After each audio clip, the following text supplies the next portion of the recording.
We can read in Matthew chapter 27. Before we read there, we all remember our Master Jesus. He had a purpose. He has a reason for his coming. He came to save those who are lost. Those are one of the reasons why he came.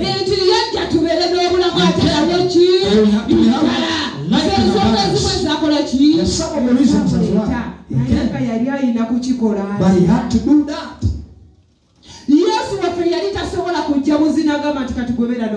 Jesus couldn't just come and say, he had to pass a certain price.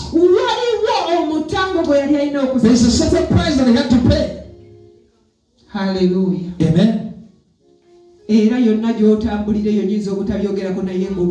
whenever you go through, whatever you do, you know what you go through. But he accepted to give it. So we can read 27 verse.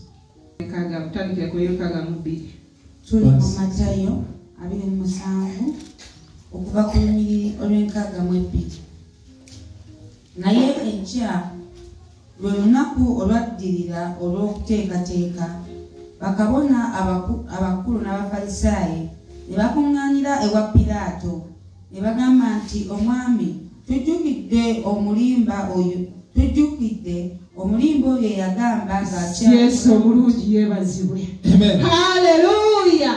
Bayibuli etugambye bulungi nnyo. Netugamba nti olunaku bwe lwatuuka enkya olwaddirira olw'okuteekateeka bakabona abakulu n'abafalisaayo ne bakuŋŋaanira ewa Piraato. Lwaki bakuŋŋaana ewa Piraato? Baali bazze okumujjukiza ekintu kye yeeraga. Wulira bwe bamugamba nti tukoze tutya? Tujjukidde. Bajjukidde ki? What did they remember? Enti bajjukidde omulimba. We remember the deceiver or a liar. Hallelujah. Amen. Yesu waffe bamuyise omuki? They called Jesus to be a liar. Yesu yali mulimba. Was he a liar really? Naye Bayibuli etulaga but the Bible shows us byonna byamubaako. All things come to pass. Tebalina musango kubanga tebamutegeera. He had no respect before the enemy. That's why he said, forgive them, they don't know what they're doing. But see what?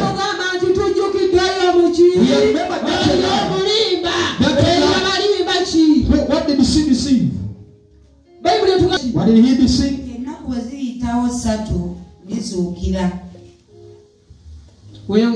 Kale lagira bakumire ddala amalaalo okutuusa ku lunaku olwokusatu abayigirizwa be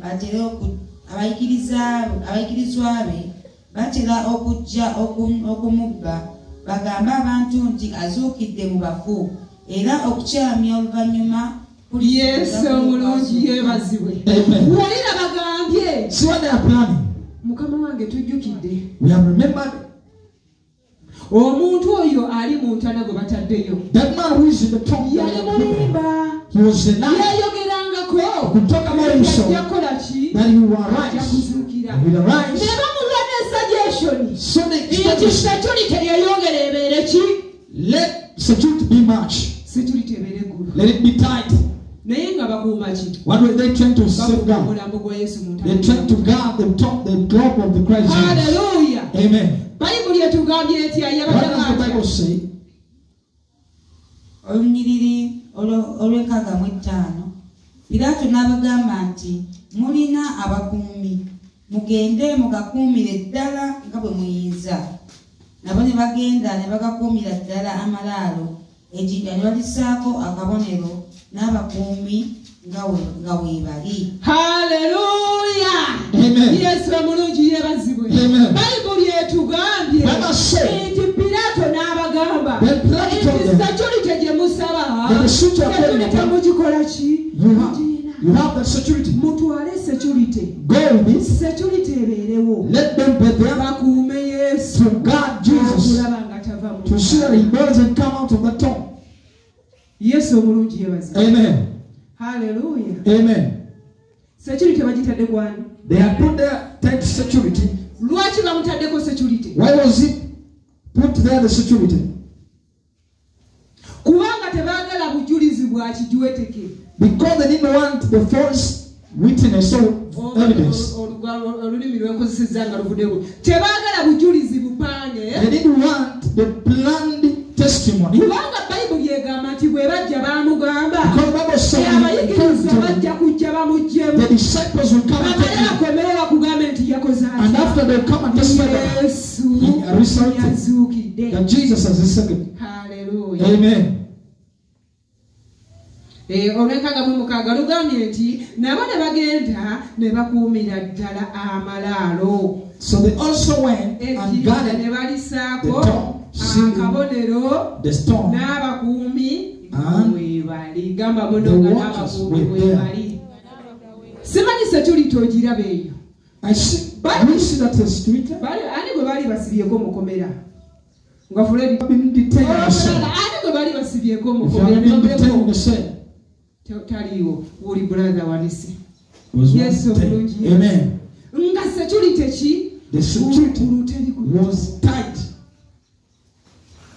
Yesu ali mu ntaana. Jesus was in the tomb. Naye nga ali mu ntaana baamulabidde ddala bo be bapanze olugolo. And even this one who had killed him, he's in the tomb. Naye ate ne mu ntaana. But in that way, era n'omulambo basigadde. Naye sikitegeera abantu abo. They're trying to guard. Obwongo bwabwe bwali bufaanana butya. I don't know how they reasoning.